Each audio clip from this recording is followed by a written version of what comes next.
Hello students, तो आज मैं आप सभी को क्लास 9th के चैप्टर नंबर 2 पॉलिनोमियल्स का एग्जाम्पल नंबर 8 करवाने जा रही हूँ। हमें दिया है factorise 6x square plus 17x plus 5 by splitting the middle term and by using the factor theorem. तो बेटा मैंने इसी एग्जाम्पल को पिछली वीडियो में स्प्लिटिंग द मिडल टर्म से इस पॉलिनोमियल को फैक्टराइज करना सिखाया है। ठीक है, अगर आपने वो वीडियो अभी तक नहीं देखी है तो प्लीज़ जाकर देख लीजिएगा। और इस वीडियो में मैं आपको इस पॉलिनोमियल को फैक्टर थ्योरम से फैक्टराइज करना सिखाऊंगी। ठीक है, बहुत इजी है फैक्टर थ्योरम से इसे फैक्टराइज करना। ठीक है, तो ध्यान से समझिएगा स्टेप बाय स्टेप कैसे करेंगे। तो चलिए करते हैं। तो हमें पॉलिनोमियल दे रखा है 6x square plus 17x plus 5।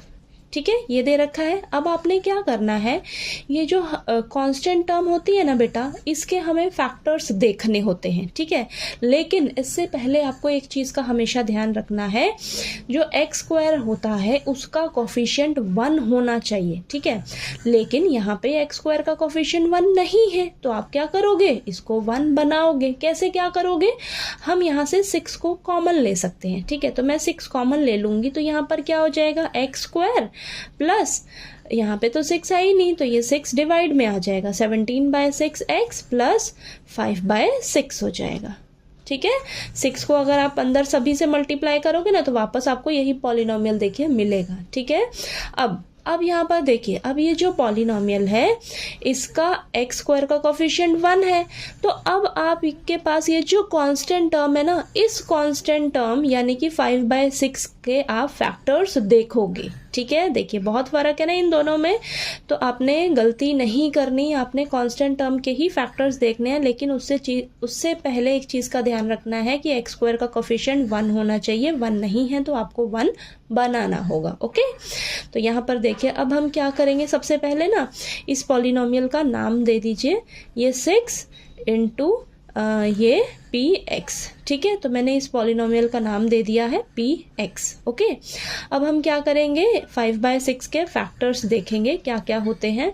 Factors of 5/6 क्या क्या होंगे, देखिए 5 के फैक्टर्स देखें हम तो होते हैं 1 और 5। 6 के फैक्टर्स अगर आप देखिए 1 2 3 6 ये होंगे। ठीक है, अलग अलग हमने अगर देखा तो अब देखिए 5/6 के फैक्टर्स क्या बन जाएंगे आपके पास, plus minus 1/2 plus minus 1/3 plus minus 5/3।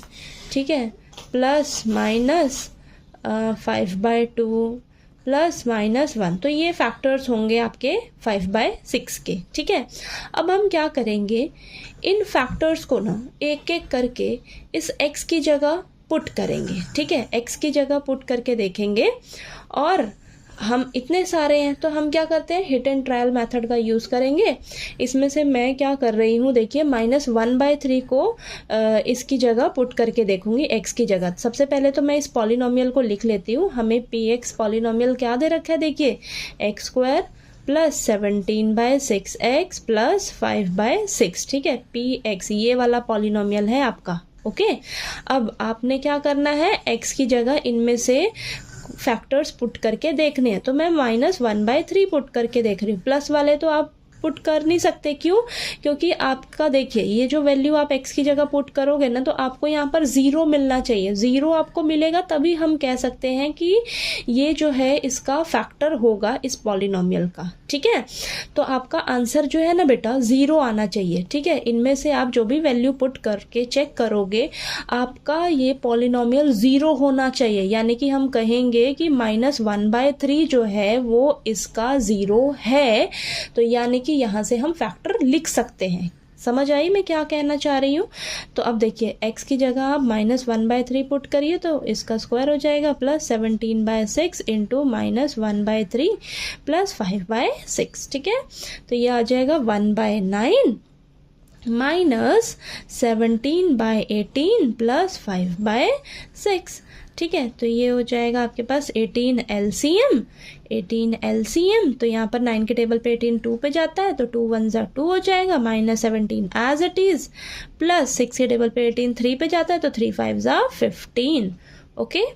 अब यहाँ पर क्या आ जाएगा देखिए, प्लस वालों को प्लस करिए, 17 आ जाएगा, -17/18, तो ये तो 0 आ गया ना 0। यानी कि हमने ये जो -1/3 पुट करके चेक किया है x की जगह, तो हमारा -1/3 वैल्यू इसमें x की जगह रखने पर हमें पॉलिनोमियल 0 मिल रहा है। तो यहाँ से हम क्या कह सकते हैं कि ये जो -1/3 है ये इस पॉलिनोमियल का 0 है। तो हम यहाँ से फैक्टर क्या लिखेंगे, फैक्टर क्या हो जाएगा हमारा, x + 1/3 is the factor of this polynomial. Factor of polynomial क्या है हमारा, px।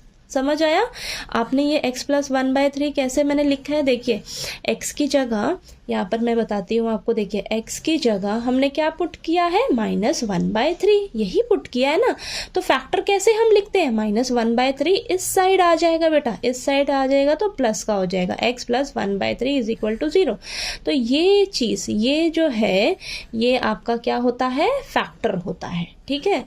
तो फैक्टर हम इस तरीके से लिखते हैं, ठीक है। तो x + 1/3 हमारा फैक्टर हो जाएगा, ओके।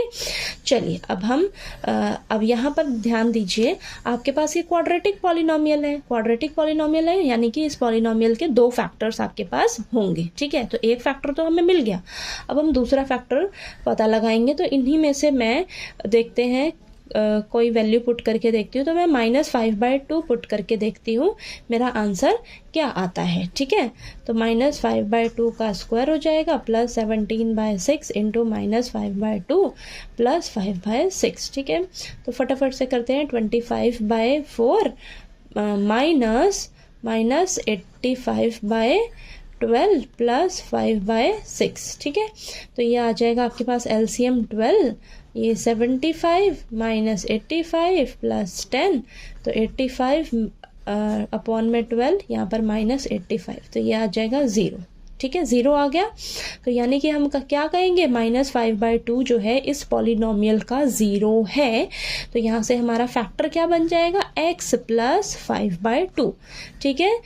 कैसे, देखिए x की जगह आपने क्या रखा है, -5/2 रखा है, ठीक है। ये वैल्यू रखी थी ना यहाँ पर, इसी की वजह से 0 आया ना आपका पॉलिनोमियल।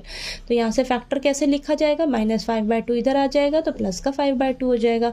तो ये आपका फैक्टर बन जाएगा बेटा, ठीक है। तो यहाँ पर लिखेंगे x + 5/2 is the factor of px, ठीक है। क्लियर हुआ। अब यहाँ से देखिए आपको ये दोनों फैक्टर्स मिल गए, ठीक है, फैक्टर्स मिल गए। तो यहाँ पर हम क्या करेंगे, अब देखिए ये देखिए 6 हमारे पास क्या आया था, ये था ना 6x² + 17x + 5, ये था हमारा पॉलिनोमियल। यहाँ से हमने 6 कॉमन लिया था, तो ये x² + 17/6x + 5/6, यही था ना हमारे पास। और इसकी जगह हमने क्या लेट किया था, px लेट किया था। अब इस px के फैक्टर हमारे पास क्या मिले थे, ये दोनों मिले थे, ठीक है। तो 6 इंटू, आप डायरेक्ट ही लिख दीजिएगा, मैं यहाँ पर आपको डिटेल में एक्सप्लेन कर दिया, ठीक है। तो यहाँ पर हमारे पास फैक्टर्स ये दोनों मिले हैं, तो ये मैंने px की जगह लिख दिया। इस पॉलिनोमियल के हमें ये फैक्टर्स मिले हैं, ठीक है, ये फैक्टर्स मिले हैं। तो यहाँ पर हम इसको एलसीएम ले लेंगे, 3x + 1/3 और 2x + 5/2, ठीक है। तो ये सारे एक दूसरे से मल्टीप्लाई में हैं। तो देखिए बेटा हम क्या करेंगे, कैंसिल कर लेंगे। तो यहाँ पर ये कैंसिल हो जाएगा, 2 बचेगा, फिर ये 2 से 2 कैंसिल हो जाएगा, ठीक है। तो आपके पास आंसर क्या आएगा, देखिए। तो हमारे जो फैक्टर्स निकले हैं ना इस पॉलिनोमियल के, वो क्या निकले हैं, 3x + 1 और 2x + 5, ठीक है। इस पॉलिनोमियल के फैक्टर्स हमारे पास आ गए, ठीक है। समझ आया हमने कैसे किया है।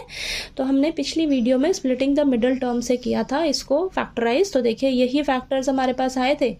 आप किसी भी मेथड से करिए, आपका आंसर सेम आएगा, ठीक है। तो इस वीडियो में मैं आपको फैक्टर थ्योरम से इस क्वेश्चन को समझाया है, ठीक है। तो चलिए, आपको वीडियो अच्छा लगे तो प्लीज़ वीडियो को लाइक कीजिएगा, शेयर कीजिएगा और ज़्यादा से ज़्यादा सब्सक्राइब कीजिएगा चैनल को। Thank you so much.